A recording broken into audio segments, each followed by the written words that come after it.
ಎಲ್ರಿಗೂ ನಮಸ್ಕಾರ. ನೇಷಾ ಕ್ರಿಯೇಷನ್ಗೆ ಸ್ವಾಗತ. ಇವತ್ತಿನ ರೆಸಿಪಿ ಬೀನ್ಸ್ ಕ್ಯಾರೆಟ್ ಪಲ್ಯ ಮದುವೆ ಮನೆ ಶೈಲಿಯಲ್ಲಿ ತುಂಬ ವಿಭಿನ್ನವಾಗಿ ತುಂಬ ರುಚಿಕರವಾಗಿ ಹೇಗೆ ಮಾಡೋದು ಅಂತ ನೋಡೋಣ.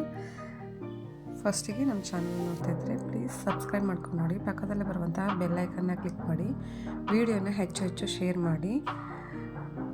ಇವಾಗ ಬೀನ್ಸ್ ಮತ್ತು ಕ್ಯಾರೆಟ್ ಪಲ್ಯನ ಯಾವ ರೀತಿ ಮಾಡೋದು ಅಂತ ನೋಡೋಣ.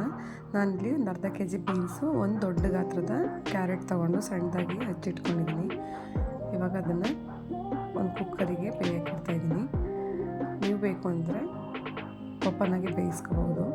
ಇವಾಗ ಸ್ವಲ್ಪ ಉಪ್ಪನ್ನ ಸೇರಿಸಿ, ಒಂದು ಲೋಟ ನೀರನ್ನ ಸೇರಿಸಿ ಒಂದು ವಿಷಲ್ ತೊಗೊಂಡ್ರೆ ಸಾಕಾಗುತ್ತೆ. ಬೀನ್ಸ್ ಕ್ಯಾರೆಟು ಬೇಗ ಬೇಯುತ್ತೆ. ಇವಾಗ ಲಿಡ್ನ ಕ್ಲೋಸ್ ಮಾಡಿ ಒಂದು ವಿಷಲ್ನ ತಗೋತಾ ಇದ್ದೀನಿ.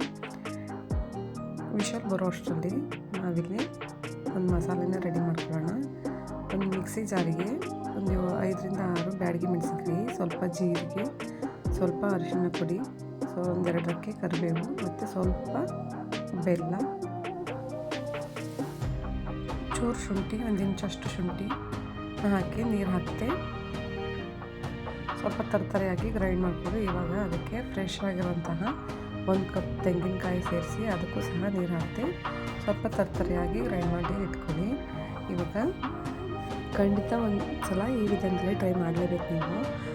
ನೋಡಿ, ಇವಾಗ ಬೀನ್ಸ್ ಮತ್ತು ಕ್ಯಾರೆಟು ಬೆಂದಿದೆ. ನಾನಿಲ್ಲಿ ಒಂದು ವಿಷಲ್ ತೊಗೊಂಡಿದ್ದೀನಿ. ನೋಡಿ, ಈ ಥರ ಬೆಂದಿರೋದನ್ನ ಒಂದು ಸ್ಟ್ರೈನರ್ಗೆ ಹಾಕಿ ನೀರನ್ನ ಸೋದಿಸಿ ಇಟ್ಕೊಳ್ಳಿ. ಇವಾಗ ಇದನ್ನು ಸೈಡಿಗಿಟ್ಟು ಒಗ್ಗರಣೆ ಹಾಕೊಳ್ಳೋಣ. ಇವಾಗ ಒಂದು ಬಾಣಲೆಗೆ ನಾನಿಲ್ಲಿ ಕೊಬ್ಬರಿ ಎಣ್ಣೆನ ಸೇರಿಸ್ತಿದ್ದೀನಿ. ನೀವು ಯಾವ ಎಣ್ಣೆ ಬೇಕಾದರೂ ಹಾಕ್ಬೋದು. ಸ್ವಲ್ಪ ಸಾಸಿವೆ, ಸ್ವಲ್ಪ ಜೀರಿಗೆ ಹಾಕಿ ಚಟಪಟ ಅಂದಮೇಲೆ ಒಂದು ಈರುಳ್ಳಿನ, ಒಂದು ಮೀಡಿಯಮ್ ಸೈಜ್ ಈರುಳ್ಳಿನ ಸಣ್ಣದಾಗಿ ಹಚ್ಚಿ ಸೇರಿಸ್ಕೊಂಡಿದ್ದೀನಿ. ಈರುಳ್ಳಿ ಸ್ವಲ್ಪ ಕಲರ್ ಚೇಂಜ್ ಆಗೋವರೆಗೆ ಫ್ರೈ ಮಾಡ್ಕೊಳ್ಳಿ. ಇವಾಗ ಇದು ಫ್ರೈ ಆದಮೇಲೆ ಇಟ್ಕೊಂಡಿರುವಂತಹ ಮಸಾಲಾನ ಇದಕ್ಕೆ ಸೇರಿಸಿ ಚೆನ್ನಾಗಿ ಒಂದು 5ರಿಂದ 6 ನಿಮಿಷ ಫ್ರೈ ಮಾಡ್ಕೊಳ್ಳಿ. ನೀರು ಸೇರಿಸ್ಬಿಡಿ, ಹಾಗೆ ಫ್ರೈ ಮಾಡ್ಕೊಳ್ಳಿ. ಇವಾಗ ಫ್ರೈ ಆಗಿದೆ.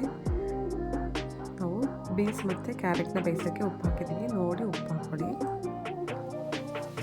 1-2 ನಿಮಿಷ ಚೆನ್ನಾಗಿ ಫ್ರೈ ಆದಮೇಲೆ ಬೇಯಿಸಿಟ್ಟಿರುವಂತಹ ಕ್ಯಾರೆಟು ಮತ್ತು ಬೀನ್ಸ್ನ ಸೇರಿಸ್ಕೊಂಡು ನೀರೆಲ್ಲ ಡ್ರೈ ಆಗುವಷ್ಟು ನೀಟಾಗಿ ಫ್ರೈ ಮಾಡ್ಕೊಳ್ಳಿ. ತುಂಬ ಚೆನ್ನಾಗಿರುತ್ತೆ. ಒಂದು ಸಲ ಟ್ರೈ ಮಾಡಿ, ಹೇಗಿತ್ತು ಅಂತ ಹೇಳಿ ಕಮೆಂಟ್ ಮಾಡಿ. ಪ್ಲೀಸ್ ನಮ್ಮ ಚಾನಲ್ನ ಸಬ್ಸ್ಕ್ರೈಬ್ ಮಾಡ್ಕೊಂಡು ನೋಡಿ. ಇವಾಗ ಸ್ವಲ್ಪ ಕೊತ್ತಂಬರಿ ಸೊಪ್ಪು ಮತ್ತು ಉಪ್ಪು ಕಡಿಮೆ ಅನ್ನಿಸ್ತು, ಹಾಗಾಗಿ ನಾನು ಇನ್ನೊಂದು ಸ್ವಲ್ಪ ಉಪ್ಪು ಸೇರಿಸ್ಕೊಂಡಿದ್ದೀನಿ. ಚೆನ್ನಾಗಿ ಮಿಕ್ಸ್ ಮಾಡ್ಕೊಳ್ಳಿ. ಈ ಪಲ್ಯನ ಸೈಡ್ ಡಿಶ್ ಆಗಿ ಕೂಡ ಉಪಯೋಗಿಸ್ಬೋದು, ಅನ್ನ ಜೊತೆಗೆ, ಮತ್ತು ರೊಟ್ಟಿ, ಚಪಾತಿ ಯಾವುದಕ್ಕೆ ಬೇಕಾದರೂ ಉಪಯೋಗಿಸ್ಬೋದು. ತುಂಬ ರುಚಿಯಾಗಿರುತ್ತೆ. ಒಂದು ಸಲ ಟ್ರೈ ಮಾಡಿ ನೋಡಿ. ನೋಡಿ, ಇವಾಗ ರೆಡಿಯಾಗಿದೆ. ತುಂಬ ಟೇಸ್ಟಿಯಾಗಿರುವಂತಹ ಮದುವೆ ಮನೆ ಶೈಲಿಯ ಕ್ಯಾರೆಟ್ ಬೀನ್ಸ್ ಪಲ್ಯ ರೆಡಿ. ಖಂಡಿತವಾಗ್ಲೂ ನಿಮ್ಮ ಮನೆಗಳಲ್ಲಿ ಒಂದು ಸಲ ಈ ರೆಸಿಪಿನ ಟ್ರೈ ಮಾಡಿ.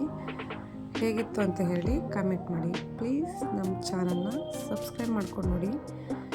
ನಾವಿಲ್ಲಿ ಚಪಾತಿ ಜೊತೆ ಈ ಪಲ್ಯನ ಸರ್ವ್ ಮಾಡ್ತಾಯಿದ್ದೀವಿ. ನೀವು ನಿಮಗೆ ಇಷ್ಟವಾದ ರೀತಿಯಲ್ಲಿ ಬಳಸ್ಕೋಬೋದು. Thank you for watching. Bye.